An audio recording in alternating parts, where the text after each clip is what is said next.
Virginie Juron, vous êtes avec nous pour commencer. Est-ce que vous avez des questions pour M. Lanzaron ou est-ce que vous voulez commencer justement sur les contrats Pfizer auxquels vous avez pu accéder dernièrement?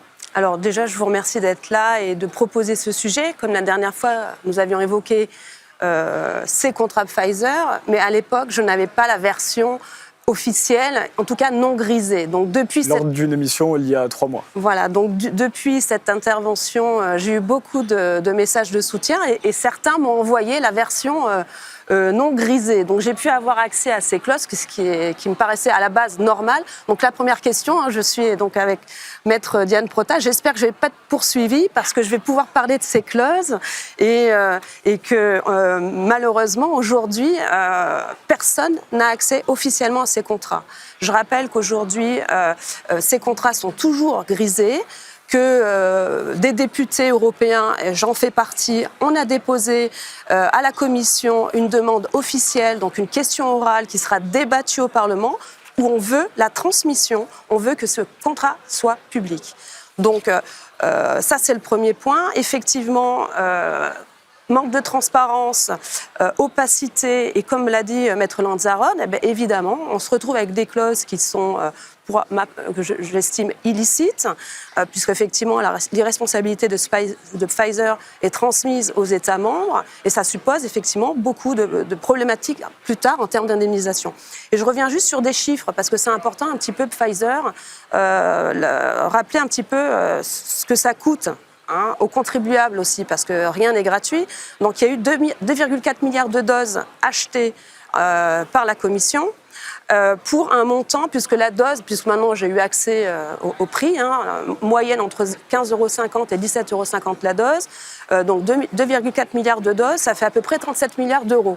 C'est quand même important de savoir combien ça coûte Pfizer, surtout qu'en même temps, Pfizer vient de communiquer qu'ils espèrent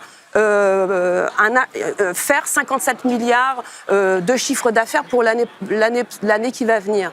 Donc moi je dis que l'objectif commercial doit être détaché de l'objectif sanitaire. Mais bon, là c'est rêvé peut-être effectivement que Pfizer veuille vraiment être auprès de la santé de notre population. Qu'est-ce qu'on vous répond en face quand vous dites que cet aspect commercial doit être détaché? Je veux dire, à un moment donné, eux, ils ont l'objectif commercial, nous, on a l'objectif sanitaire. À un moment donné, il faudrait quand même se poser des questions. On est au mois de février, ils veulent faire un chiffre d'affaires de 54 milliards d'euros. On est en train de dire que le variant est en train de s'amenuire. On rentre dans une phase où on espère que le pass vaccinal, que toutes les contraintes que l'on a vécues vont sauter. Donc on espère quand même un monde meilleur. Et eux, en parallèle, nous disent que eux, non, ils ont un objectif commercial. Donc ça pose aussi question. Et c'est tout l'intérêt d'avoir cette table ronde. Vous êtes des avocats et on a besoin de vous. Et moi, je suis là pour vous apporter, effectivement, on est là pour poser les questions à la Commission. Je sais qu'en parallèle, on a bien vu qu'Ursula von der Leyen, avec ses SMS cachés, on a posé la question au médiateur. Lundi prochain, elle vient à Strasbourg en plénière, on va reposer cette question et je sais que là-dessus, elle a notre soutien et elle va, je pense, reposer et demander l'accès à ces SMS parce que ça fait partie de toute cette opacité et ça décrédibilise toute l'action de l'Union européenne. Après, moi, j'aurais deux questions. Quand elle va venir, juste pardon, mais parce qu'il faut vous dire qu'en face, cet aspect commercial est normal pour une entreprise. L'industrie reste une entreprise dans une société notamment capitaliste pour l'économie. Ça, c'est la base. Mais là, pour le coup, est-ce que c'est à la Commission européenne d'acheter des vaccins pour les États membres, un vaccin qui, je le rappelle, est toujours en phase 3 ? Donc ça fait partie des questions que j'aimerais vous poser. Parce qu'on voit dans le contrat que finalement, c'est en phase 3. Normalement, il y a une procédure. Il y a une procédure bien établie. Il y a plusieurs phases dans la mise sur le marché d'un vaccin. Dans le contrat, on voit bien que c'est un essai clinique. Pour moi, quand je vois ce que c'est, quand je regarde ce qu'est un essai clinique, on nous dit que c'est sur la base du volontariat. Pardon, aujourd'hui, le vaccin, il est obligatoire. On enlève des gens de leur métier parce que sous obligation vaccinale, je parle des aides-soignants, enfin il y a les pompiers, etc., les pilotes de ligne, enfin tout le monde qui doivent se faire vacciner. L'essai clinique qui est bien écrit sur le contrat, donc on voit bien qu'on est dans cette phase-là, que l'EMA, l'Agence médicale européenne, permettre la commercialisation avant la fin de la phase 3, ça aussi, ça pose un problème juridique. Donc ça fait partie des questions que j'aimerais vous poser. Quid de la responsabilité de l'agence qui a autorisé de la commercialisation d'un vaccin alors qu'on est toujours en phase 3 ? Et aussi la responsabilité du suivi des effets secondaires par l'EMA. Alors, je pense que ça fait 3 questions qu'on pourra répartir entre M. Olivier Froh, Éric Lanzaron et moi-même, notamment pour les questions de la responsabilité de l'EMA. Je pense qu'Olivier Froh sera le meilleur pour répondre, mais à titre personnel, pour commencer, pour rebondir un instant sur ce qu'a dit mon confrère Éric Lanzaron à propos des clauses d'irresponsabilité. Je crois que beaucoup de jeunes juristes, s'ils nous écoutent, se souviennent tous d'un arrêt Chronopost dans les années 90. Il y a eu une jurisprudence célèbre.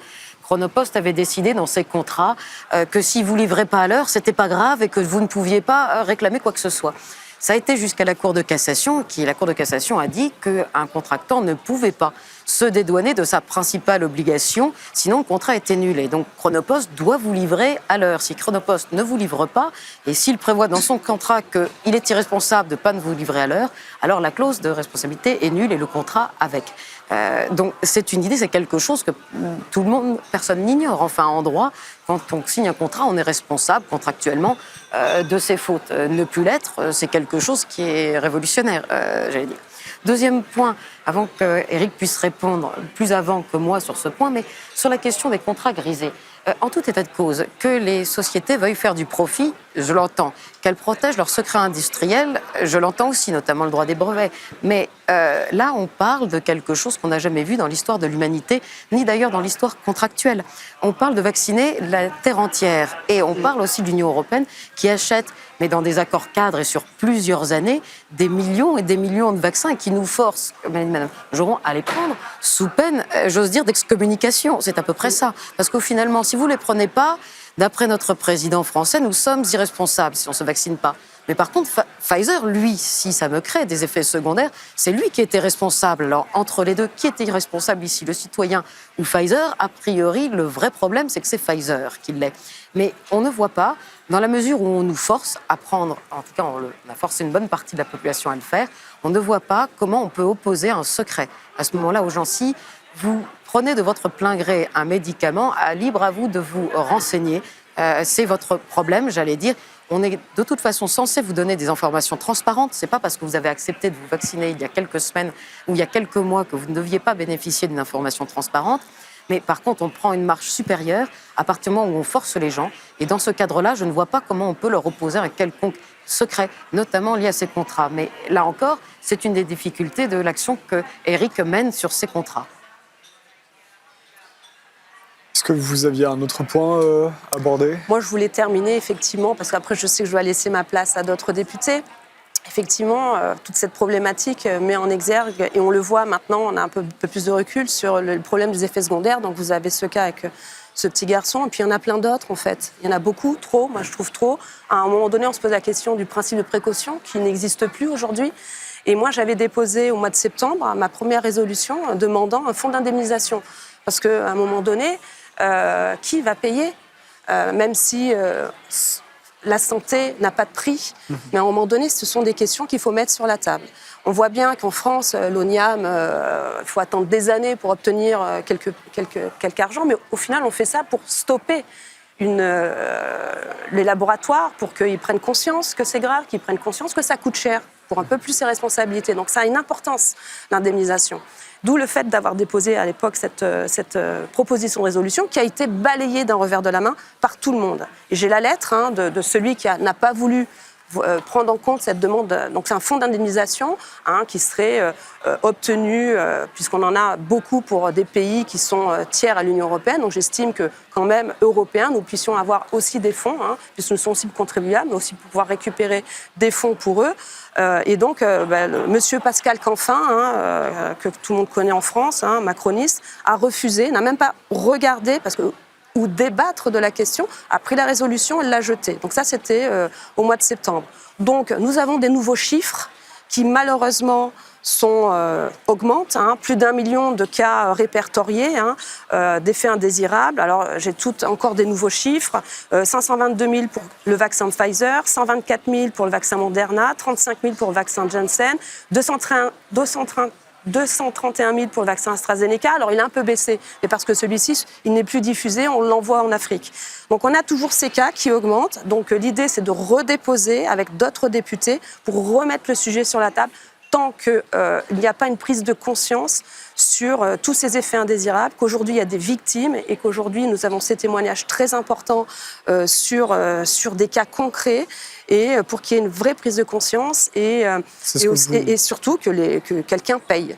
C'est ce que vous décriez souvent, comme pour ce confrère, c'est le manque de débat qu'il y a sur ces sujets-là. C'était déjà le cas il y a 3 mois. Oui. Ça ne s'est pas amélioré depuis.